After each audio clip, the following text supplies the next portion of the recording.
Assalamualaikum warahmatullahi wabarakatuh. Ketemu lagi dengan saya Bribka Suyono. Tentunya masih di channel Suyono Listrik dan tentunya masih membahas anxiety psikosomatik maupun asam lambung. Apa kabar Anda semua? Di akhir pekan ini saya doakan semoga Anda sehat baik jasmani maupun jiwani. Maaf, studio saya tidak ada AC, jadi ya kemeringat saya ini karena cuacanya sangat panas sekali. Oke, di sini saya akan membedah suatu hal yang mungkin bisa bermanfaat bagi Anda semua. Dulu saat saya akan merasakan sembuh, itu ada tanda-tanda tertentu yang saya rasakan. Walaupun ini tidak bisa jadi patokan, tapi setidaknya ya saya merasakan ini sebelum saya akhirnya sembuh. Dari 2016 sembuh, di tahun 2021, di tahun 2023 kambuh. Ya, nggak apa-apa. Dan sekarang dalam tahap pemulihan lagi. Mungkin ini sudah suratan dari Yang Kuasa untuk saya jalani, untuk saya hadapi. Karena sakit itu hanya bisa kita cegah, tidak bisa kita hindari. Dan apabila kita sudah terlanjur sakit, kita harus menghadapi. Dan cara menghadapinya yaitu ya kita nikmati prosesnya, kita sabar. Gitu. Oke, tanda-tanda saat dulu saya akan ke fase sembuh itu yang pertama adalah makan sudah mulai enak. Enak dalam arti begini ya. Dulu yang saya parah-parahnya alami anxiety disorder maupun asam lambung, makan itu ya asal masuk di perut. Walaupun terasa hambar di mulut, yang penting masuk di perut. Jadi kita makan di mulut ini nggak ada rasa ya. Kadang nggak ada rasa. Ya kita segera mengunyah, segera masuk ke perut. Kadang hanya dikunyah sekali, yang penting masuk di perut. Nah, tapi saat saya dulu sudah ada tanda-tanda membaik, makan itu bisa saya nikmati sesuap demi suap dan bisa saya rasakan dari rasa asin, rasa gurih, rasa asam, dan sebagainya itu saya rasa di mulut. Gitu. Dan setelah itu ya begitu terus.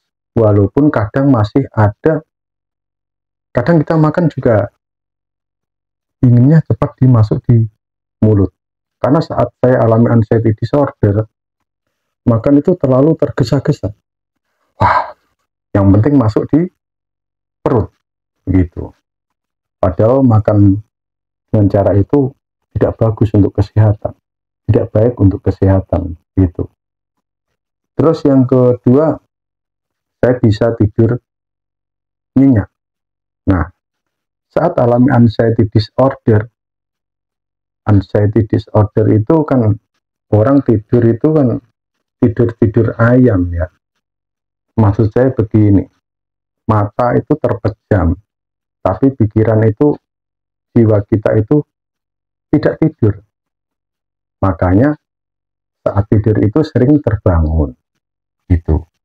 Contohnya aja begini saya ya, saat tidur itu ada aja sensasi yang saya rasakan, misalkan seperti terkejut gitu, kayak mau terjatuh dari tempat tidur, terus kadang terbangun secara tiba-tiba, dada berdebar-debar dengan kencang, cepat, dan akhirnya bisa terjadi panic attack, karena di situ ada keringat dingin juga, rasa ingin mati, terus napas sesak, ya gejalanya mirip dengan panic attack gitu. Dan bahkan saya sering tindian. Tindian itu apa sih? Itu kalau bahasa Jawa itu tindian, nggak tahu kalau bahasa-bahasa di tempat Anda. Jadi tindian itu begini, kita kayak melihat sesuatu, ya melihat. Kita mau teriak nggak bisa, mau bicara nggak bisa, mau bergerak pun seakan-akan badan ini terkunci gitu. Nah itu tindian. entah tindian itu dimasuki makhluk halus atau bagaimana, saya nggak tahu ya. Kalau ada orang yang bilang begitu ya sah-sah saja, saya nggak menyalahkan karena itu menurut pengetahuan mereka. Tetapi di sini saya bicara secara fakta. Kalau orang sering tindian pasti banyak pikiran, itu pasti saat mau tidur itu membawa beban ya. Kalau bahasa medisnya tindian itu sleep paralysis kalau nggak salah. Kalau salah mohon dikoreksi ya, saya pakai kacamata karena saya sambil baca ini gitu. Nah, setelah saya tidur itu terasa nyenyak ya, tidur itu tiba-tiba bangun ya, wah udah pagi, berarti itu tidur kita itu lama, bahkan tidak mengingat mimpi, padahal kita itu bermimpi tapi tidak mengingat mimpi. Lain halnya saat saya parah-parahnya terkena anxiety disorder, jadi selalu aja mimpi buruk, bahkan mimpi itu masih teringat sampai berhari-hari gitu. Terus yang ketiga, mulai mendapat kebahagiaan. Jadi sedikit demi sedikit kita itu bisa bahagia, sudah bisa merasakan kebahagiaan, terutama di rumah ya. Yang dulunya kita itu misalkan Anda punya anak ya, atau saya itu punya 3 anak. Kalau sering berantem, wah rasanya itu kesal sekali. Tapi di saat saya dulu itu sudah mulai ada tanda-tanda kesembuhan, itu saya merindukan canda tawa anak-anak itu. Dan itu mungkin ya nggak bisa jadi patokan, kadang mood seorang itu kan berubah-ubah, kadang juga kesal, kadang juga senang gitu. Nah, jadi makanya ini tidak bisa menjadi patokan secara permanen begitu. Saat saya keluar rumah bertemu dengan teman itu merasa bahagia. Saat nonton YouTube yang kocak-kocak, yang komedi itu tertawa. Kalau dulu jangankan tertawa, tersenyum pun susah, walaupun melihat komedi-komedi itu. Nah, disitulah saat saya sudah merasakan itu, merasakan bahagia. Nah, berangsur sedikit demi sedikit akhirnya saya bisa bangkit itu ya. Terus yang keempat, mulai menekuni hobi lama ya. Jadi dulu saat saya parah-parahnya terkena anxiety disorder, hobi-hobi saya yang lama itu saya tinggalkan.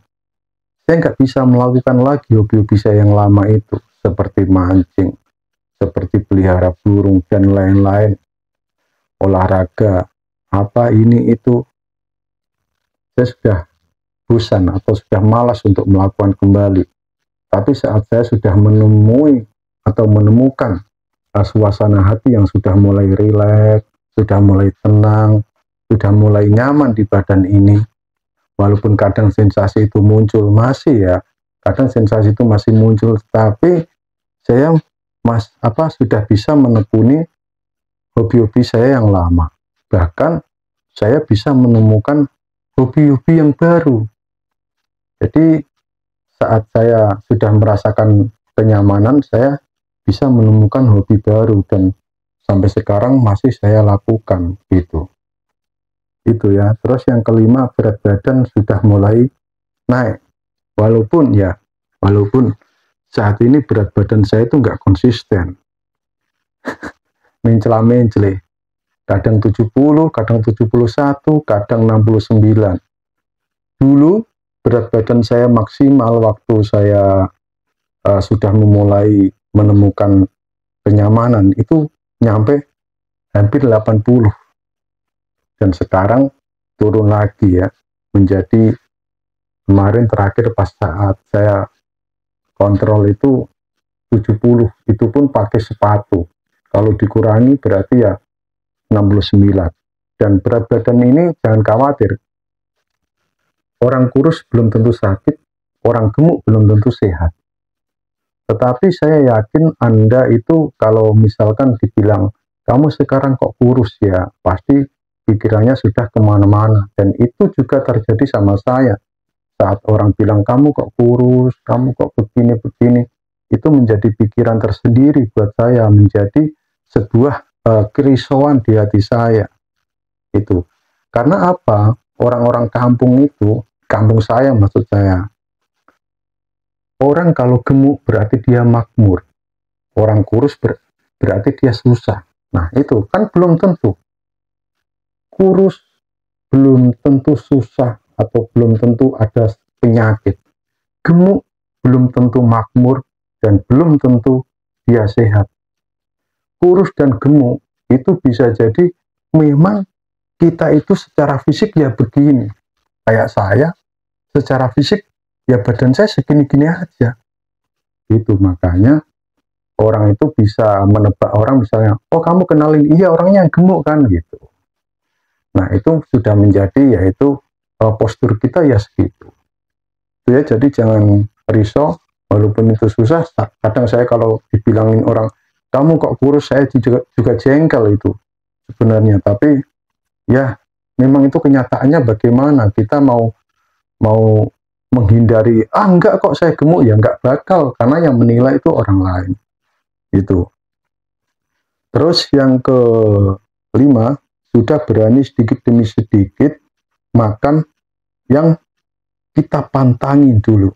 Nah, biasanya orang yang kena asam lambung, anxiety disorder itu kan banyak pantang makanan. Saya dulu ya, bakso aja nggak berani makan. Daging nggak berani makan, apalagi daging kambing. Makan saya itu hanya yang direbus. Gorengan, no. Saya nggak mau makan gorengan dulu.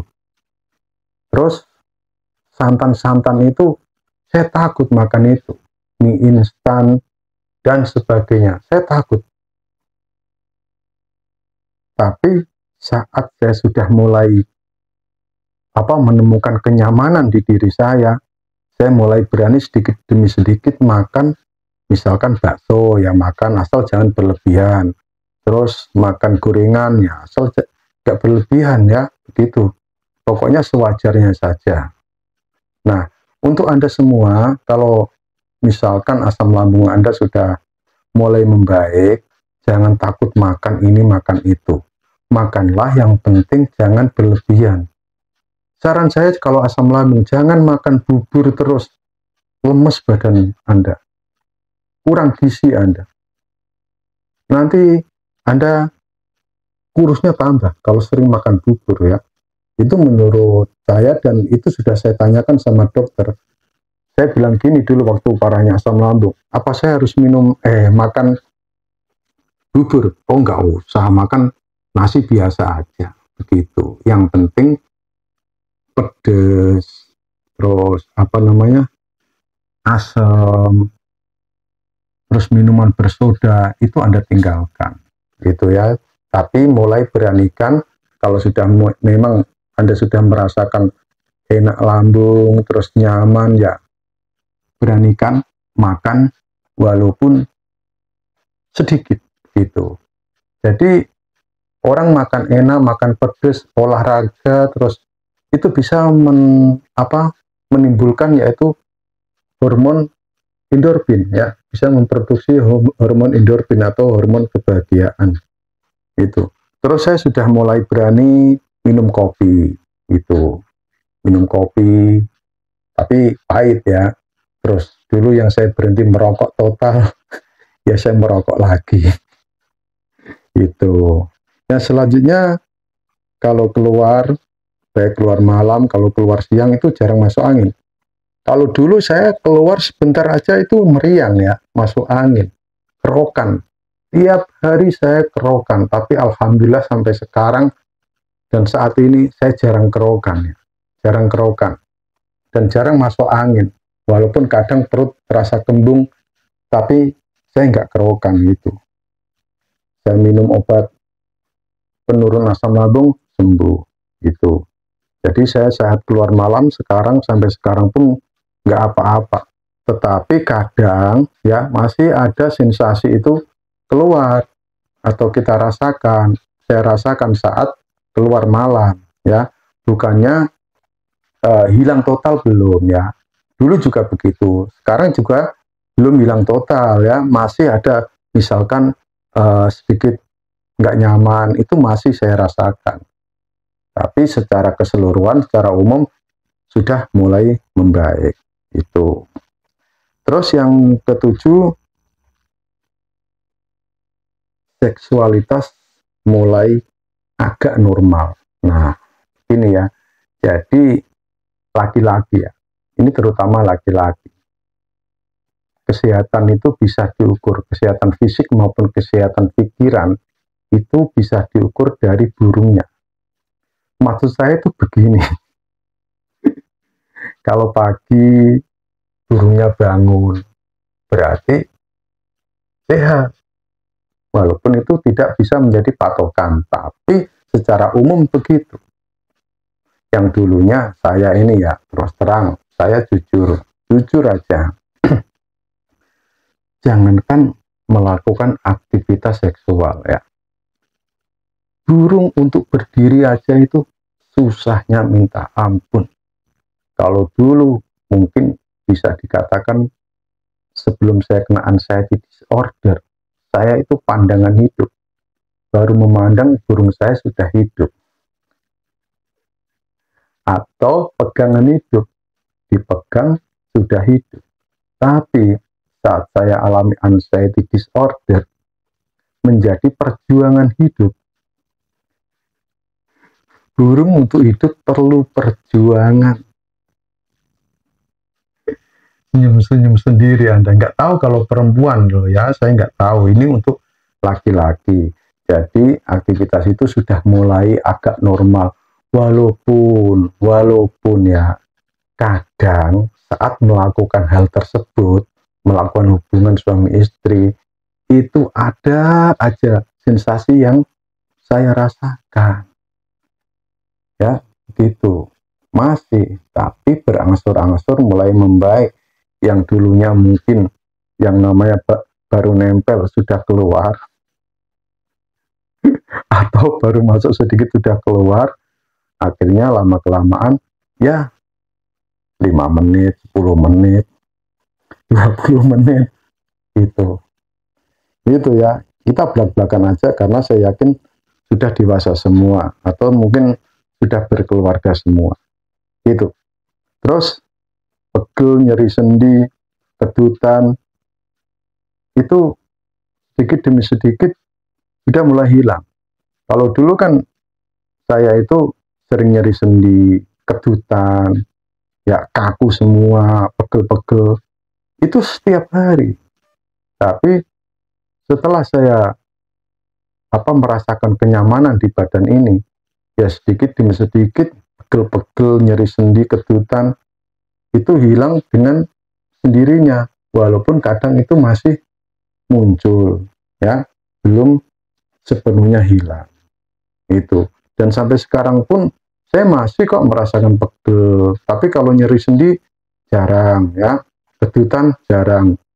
Kalau cramps pernah, nggak sering sih, pernah, tapi untuk nyeri sendi itu jarang. Kalau pegel-pegel iya, saya bantu vitamin B kompleks ya itu. Terus saat berkendara itu sudah mulai nyaman. Biasanya orang dengan anxiety disorder, saat dia naik sepeda motor sendiri atau nyetir mobil sendiri, di kemacetan itu kan gelisah, atau tangan bergetar, ya tremor, terus seperti nggak nyata, sempoyongan, mata buram, gitu toh. Biasanya kan gitu, itu memang horor sekali. Wah, ini nyampe rumah nggak, nyampe rumah nggak. Tapi akhirnya nyampe juga. Nah, setelah saya menemukan kenyamanan di badan saya, ya akhirnya sedikit demi sedikit saya berani nyetir mobil sendiri, walaupun kadang didampingi oleh anak. Nah, kalau kemarin saya nyetir nggak ada pendamping ya, nggak ada supir serep, nyatanya saya juga alhamdulillah bisa kuat. Walaupun kadang itu di kemacetan atau di lampu merah itu ada rasa begini, tapi bisa saya kendalikan gitu. Nah, jadi saat ini Anda yang takut berkendara, latihlah, melatih sedikit demi sedikit, itu ya. Terus yang selanjutnya adalah sudah bisa cuek. Nah, cuek ini mudah diomongkan, tapi susah untuk diterapkan. Karena apa? Untuk melatih cuek itu dibutuhkan nyali. Nyali seseorang itu berbeda-beda. Ada dia yang, wah, biarin aja. Masa bodoh gitu. Tapi ada orang yang belum bisa begitu. Nah, jadi di sini itu kita dituntut yaitu melatih untuk cuek. Karena cuek ini memang ilmu yang paling mujarab. Tapi memang kadang saya juga nggak bisa cuek. Ada kalanya bisa, ada kalanya tidak. Misalkan kalau ada sensasi di badan ini, boro-boro untuk cuek. Kadang susah, tapi kadang juga bisa. Tergantung mood saya gitu. Ya. Tapi kalau itu kita lakukan terus, nanti kita akan bisa cuek. Walaupun itu perlu belajar. Begitu ya, pokoknya gini. Jadi orang penderita anxiety disorder, walaupun sensasi yang dirasakan itu sama, tetapi penyebabnya bisa berbeda. Saya dan Anda atau yang lain, mungkin penyebabnya adalah ada yang trauma, luka batin, ada yang karena sifat-sifatnya, gitu. Nah, karena pencetusnya itu berbeda, otomatis cara penyembuhannya juga berbeda. Kalau penyebabnya trauma, ya kita harus bisa melupakan trauma itu. Luka batin, kita lupakan luka batin itu. Kalau dari sifat-sifat, ya kita perbaiki sifat itu. Jadi penyembuhan caranya bisa saja berbeda, karena penyebabnya juga berbeda. Gitu. Makanya anxiety disorder itu kadang itu cocok-cocokan, dengan cara ini dia bisa, dengan cara itu dia bisa, tapi ada yang nggak bisa dengan cara itu. Nah, sebenarnya kita sendiri yang bisa menemukan itu. Tapi alangkah baiknya untuk bisa menemukan pencetusnya ini dari mana, ya kita harus ke psikiater atau orang yang paham dalam ilmu kejiwaan. Tuh. Terus sudah bisa mengendalikan. Nah, kalau sudah bisa cuek, berarti bisa mengendalikan. Dan saya dulu kalau masih ada sensasi itu, saya alhamdulillah bisa mengendalikan, walaupun kadang juga belum bisa mengendalikan. Dan ini memang nggak bisa jadi patokan. Karena mengendalikan suasana hati, mengendalikan sensasi yang ada di tubuh kita, itu susah. Ya, tidak semudah mengendalikan kita nyetir mobil, bisa kita banting kanan, banting kiri, sesuka kita. Tapi untuk mengendalikan sensasi di badan ini, mengendalikan pikiran ini, memang susah. Dan itu perlu belajar. Dan nanti, toh akhirnya Anda kok yang bisa menemukan cara tersendiri itu, walaupun Anda sering nonton motivator ini, motivator itu, toh nantinya Anda sendiri yang bisa menemukan itu. Itu sudah saya yakin itu.